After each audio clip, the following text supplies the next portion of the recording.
Nano Banana has brought a new level of AI to the market, and in this video we're going to be covering 6 different ways that you can make money from it. Now I'm going to show you a quick example here of an image that I took from the internet. This is a dating profile of Chad, and I put it through 3 different AI, that's ChatGPT 5, Copilot, and Nano Banana, and look at the results. What you can see here is ChatGPT, while it made a good looking guy, it's not quite what I had originally. Same with Copilot, this guy doesn't have the same face shape, and then also even the pattern on his singlet, it's not the same.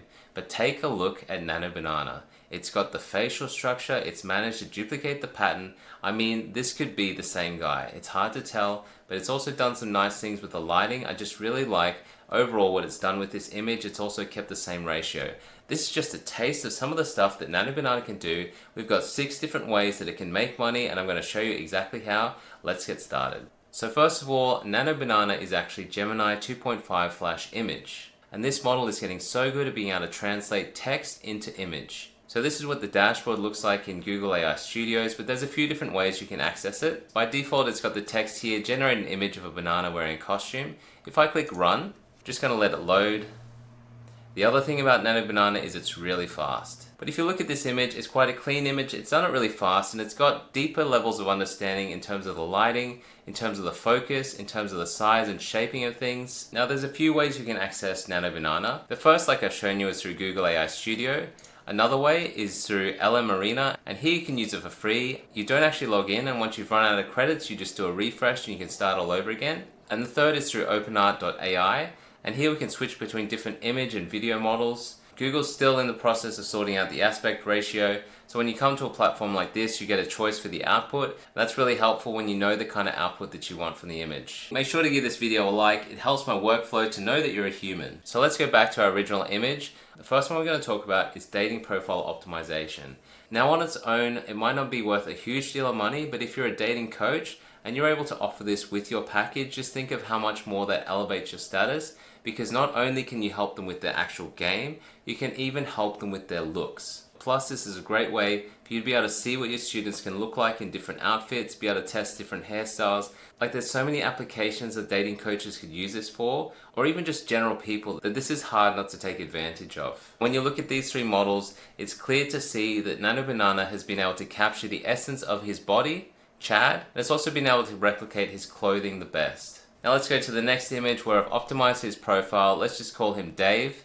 And from the first image to the second image, I mean, it's night and day. Look at his hair, look at his beard. He's in a cafe, he's all nicely prepped. It's even written a little bio for him. I mean, the bio is misspelt, but it's still a lot better than what we had originally. And like I said before, it's managed to get the focus right, it's got the lighting nice, it's even got the little steam coming from the coffee. Let's go to the next example. This is Vanessa. She's got a really saucy pic here.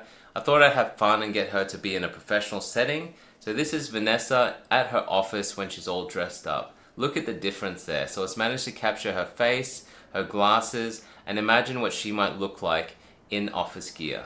I'm really impressed with that. This time the spelling looks good. It's managed to capture the icons. Everything around the picture, all the little detail, is basically the same. Let's go to the next one. This is Abby, and again, we don't have a great profile pic, but that's why I picked these, is because we're optimizing their profiles. She works at IHOP, she just took a quick photo in the car, but we've managed to clean her up. She's standing in the shops this time, her face is all nice and clean, her hair's done. It's a stark difference. Abby might actually be someone you're interested to date versus this first picture. And I also generated a full image of Abby, and look, it's even tried to capture what her clothes would look like. It's imagined that it's jeans that she's wearing and it's just tied at the bottom, but it all looks coherent. This actually could be Abby if she cleaned herself up. Let's go to another example. Next, what we're looking at is UGC, or user-generated content. The thing to remember here is that it's not the pictures themselves, but what they do for a product. These pictures, when you show someone who's enjoying the product or looks good with the product, are gonna sell the product itself. That's how you make money. So here we've got some sun cream, banana boat, and then we've just got a generic person that you've probably seen on the internet many times. We're going to combine the 2 and see what we get as a UGC photo. So here I've just combined the 2 images. It's the lady and the sun cream. I've just said that we're on a beach and she's showing off the product. We've got 3 different generations and they all look pretty legit.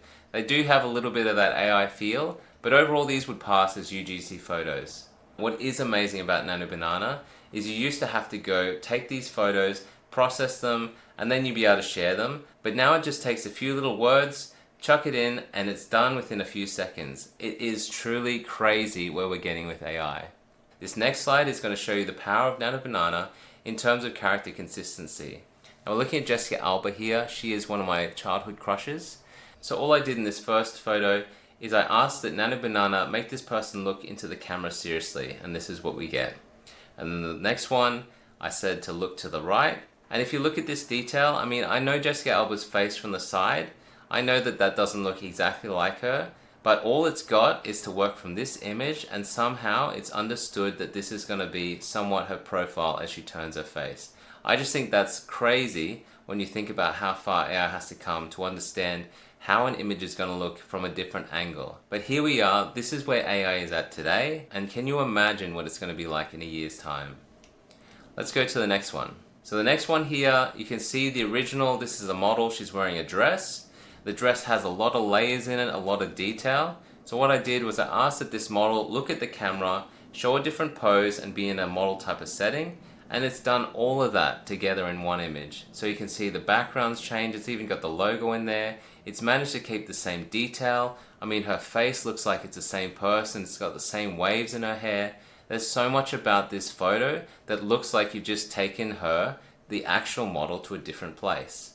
Then again, we've done the same thing. We've changed the angle, we've changed the background, but this looks real. Like, I'm blown away by how realistic this looks. So I'm starting to feel bad for the UGC creators, because if you can generate this stuff on your own, I mean, that's going to be a bit of a hit to the UGC market. Next, let's move into product photos. Here we've got this brand, I think it's called Jergens, I don't actually know it, but it's some kind of lotion. I just picked a really crappy product that I could find on the internet, and I wanted to spruce it up. So I just said to create a nice setting that matches the bottle, this is a moisturizer, make it look luxurious and expensive. And that's what these images are. They're two different generations of the same prompt, but come up with two completely different results. And notice how it's even changed the logo so that it aesthetically matches the background and elevates the look of it. So here it's got the white, makes it look really clean. And then over here it's added the gold. It's got the little gold on the eyedropper, and then on the bowl here. It's got the little elements. It just knows how to elevate an image and tie all the little details together. Like, it's so impressive the way it does this stuff. So next what I did, I got the crappy product, I got a nice model, and then I combined the two to see what happened. So right here, I mean, the product does look a little out of place, but at the same time, I mean, look at how well it's managed to tie everything together. It's put the white vases in the background, the flowers are white, her teeth are white, like there's little elements that tie it all together. Plus, I mean, look at the detail. It's got the necklace that she was wearing, it's got the bracelet that she was wearing, her sandals. It's hard to tell what's going on with the sandals, but all of it looks really similar. And then if you come over to this photo here, now it's completely changed the scene. I asked that she be sitting down on the couch, and she's relaxing, looking away from the camera, and it's done exactly that. Now, sometimes AI models, they do struggle with the fingers, but I mean, look at these fingers. It's even got the fingers looking perfect. Let's keep going, guys, because there's even more in this video that I want to show you. This brand right here, I'm not sure how to say it. Maybe it's Vino or something like that. But you can see it's got a bird on it. It's got the purple label on it. It's got a nice bronze top, and then it's a dark wine. Plus you got this cheese platter here with some dates and some meat. Looks delicious, but what it's done, take a look at this. I asked it to combine these two photos of a lady sitting on a couch, and it's just managed to pick all the right colors to make it a cohesive image. I mean, look at the color selection. It's chosen kind of like a maroon that matches the wine, the background, the way that her hair color is. It's all tied together and all just makes it look so cozy in this image. It's done the same thing again, even showing the outside. The outside somehow blends in and matches the background. Just the way that it picks colors and paints the whole scene. I'm just so impressed that you got a model like Nano Banana that can pull these things together so quickly and get so many elements right in one image. Let's keep going. The next one we've got here is a product that so many women love. This is a jade roller, and we're going to combine the jade roller with this lady right here. And I mean, look at these. Again, aesthetically, it just knows what colors to pick. Maybe the training model that it has, like, I don't know exactly how it works, but it just knows how to put an image together. The prompt was to combine these two images, that the lady be in a bathroom, she's looking in the mirror, she's relaxed as she uses a jade roller on her face, and that's exactly what we got here. Look at her fingers are correct, The jade roller looks correct. I mean, it's hard to see whether it's got the JRB on the roller, but that does look like the same person. The jade roller looks right from that angle. It's got the fingers right, like I said. Everything about this, even the reflection, looks right. I mean, it's just crazy to see this level of realism in a photo and how quickly it can generate this image. This last one I had a little fun with. We just got a bunny, we've got a bodybuilder, and I want to see what it would do when we combine the two. Now for some reason this middle one does look a little AI generated. It's got that soft kind of cartoony look to his skin, but it has managed to combine the two images pretty nicely. I think for some reason, while the lighting and the skin texture isn't as realistic, I mean the overall aesthetic and placement of everything does look nice. It's got the blur in the background. I think this one up here is a little bit cleaner because he does look a little more real here, plus the bunny. But it does look kind of funny that you've got this buff dude and then he's holding a little pink bunny. That's just a sample of what you can do with UGC now if you're trying to sell products in your e-commerce store or for other people's e-commerce stores. Now let's move on to something that I think has a lot of potential. It's a market that charges a hefty price for staging. It also takes a while. This does it in an instant. The whole room looks cohesive. I think there's a lot of potential in this, and that is filling rooms with furniture, something that real estate agents would benefit the most from. And I think most are going to have no idea how to do this or that it's even available. So take a look at this empty room right here and look at the difference that it makes. It's even captured the person taking the photo in this image. For this particular prompt, I didn't tell it a specific style, I just told it to fill the room with different furniture to make the room look nice, and this is what it's picked. And if you look at the doors, it's managed to keep the door the same, the windows have been covered, the floor pattern the same. The room is exactly the same, but it's just the furniture that's been changed. That's crazy. Let's go to the next one.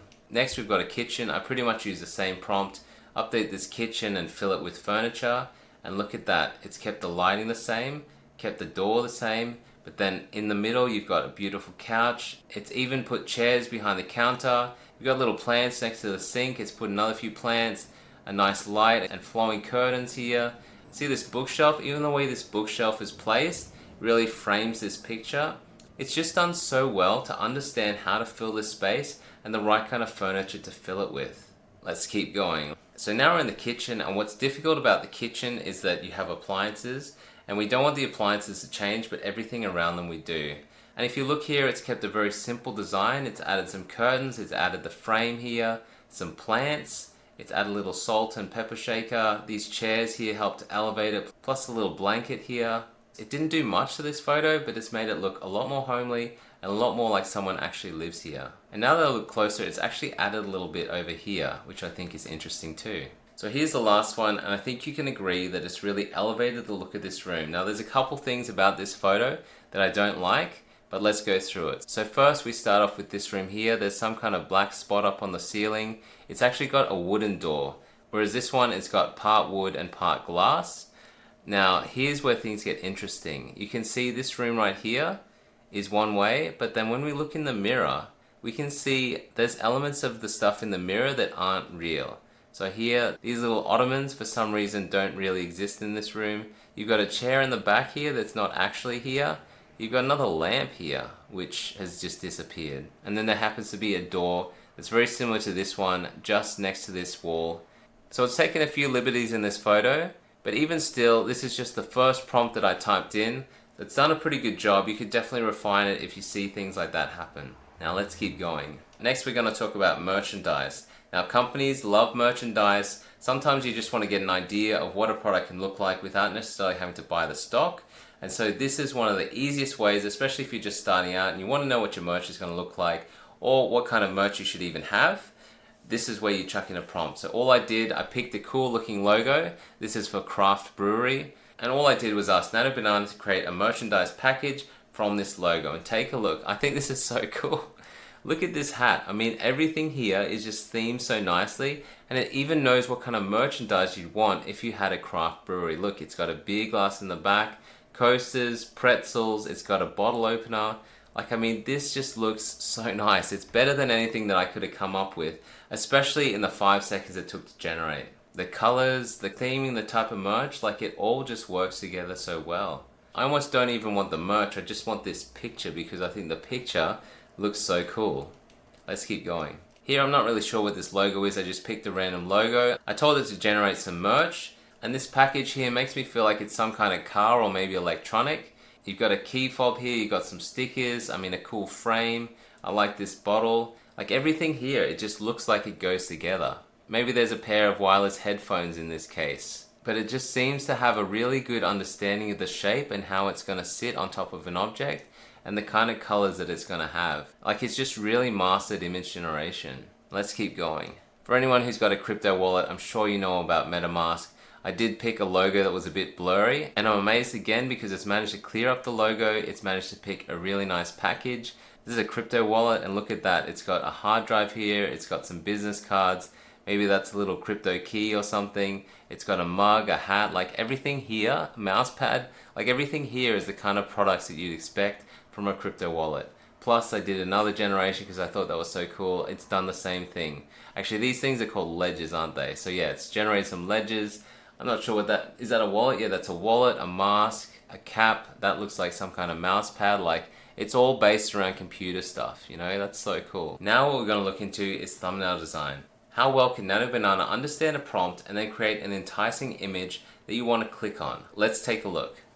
So I wanted to create an adventurer type thumbnail. I start off with this image right here. So what I asked for is that this person be in a cave, they're trying to find something, and they also aren't aware that there's a big spider in the background and the scene is going to be a little bit darker. I generated 2 images off the same prompt, and here's what we got. You can see that it's picked a nice color. It's understood that the spider's supposed to be scary, that it's hiding in the background, and this guy's busy doing his own thing in the front. Over here it's taken it slightly different. It's got a surprised look on his face, but it's understood that the spider's supposed to be scary. I mean, I would have liked to see a bit more lighting on his face, but overall it's got the shading right, it's got the framing right. It still conveys a similar message, but I think this first one is a little cleaner. It just goes to show you that even from one prompt, it's managed to get the whole scene right and understand how to frame a thumbnail. For this next one, I wanted it to be a cooking video. All I had was this simple image here, and I said, you're in a kitchen, you're a professional chef, you've made a delicious steak, just make it a little bit blurry so it's hard to see, and the man has a really excited look on his face. Take a look at how well it's done it. You can see a little smoke. The blurring here makes it look like the steak is moving or something, but even still, look at how good that face is. It looks like the same guy, but the expression there, it looks so realistic to what he would actually look like. It's also fixed up all the blurriness in his face. I mean, look at the scene in the background, like everything here ties in together so nicely. It just really makes such a clean composition, and you can see that your eye is immediately drawn to the middle of this image. And the text here, even though it's not perfect, what is this? Expensive cooking? While the text isn't amazing, I think the fact that it even came up with this text and the way that it's framed it is pretty interesting to see. It's getting so much better at understanding what you want in an image and then just making that. Now here's the last thumbnail I want to show you, and that's combining 3 different images together. 3 random images that I just found, and I asked it to create a thumbnail that makes it look like he's going to teach you how to make money, and this is what we get. So you can see that it's got the elements of the background here. In all of them, it's got the money, and then it also shows the guy. But just the way that it's put all the different components together, like it's just really clean. It's got the outline here. This is what you see in a lot of different videos. This one I think is probably the cleanest. That's why I put it at the top. I mean, it's even understood that you have a high balcony. When you show the background, you can see the city. Like there's so many elements to this that it's taken from real life. So I'm just amazed at the depth of understanding it has in a simple prompt and how well it can execute in one image. Now over here, this is a slide I wanted to show you because not everything's perfect when you generate. So what I learned when you're making thumbnails is you don't want to have too many images in there because it works a lot better creatively when it's got more freedom. I put in a picture of the guy, the kitchen, and for whatever reason, it tried to just make the guy fit in the kitchen. I didn't even know what happened here, but this is probably the worst result that I got the whole time. And then for some reason, some of these texts would just get cut off. And so I think it's better right now not to have the text, but at least shows you what kind of text you might have as a good starting point. Now also the other thing is I asked for steak and I get this weird fruit salad. Over here, it's not the most appealing bit of steak, and over here, same thing. Like I'm not sure what that is. It looks like some kind of weird flat jelly with a meal in it or something. But overall, when you look at the past results that we've gotten, getting something like this isn't too big of a deal breaker. I'm also gearing up to start an AI community, so I'm really excited to launch that soon. Make sure you join the forum below. I'll have a new video next week I'm really excited to share with you. Until next week, have a good one and cheers.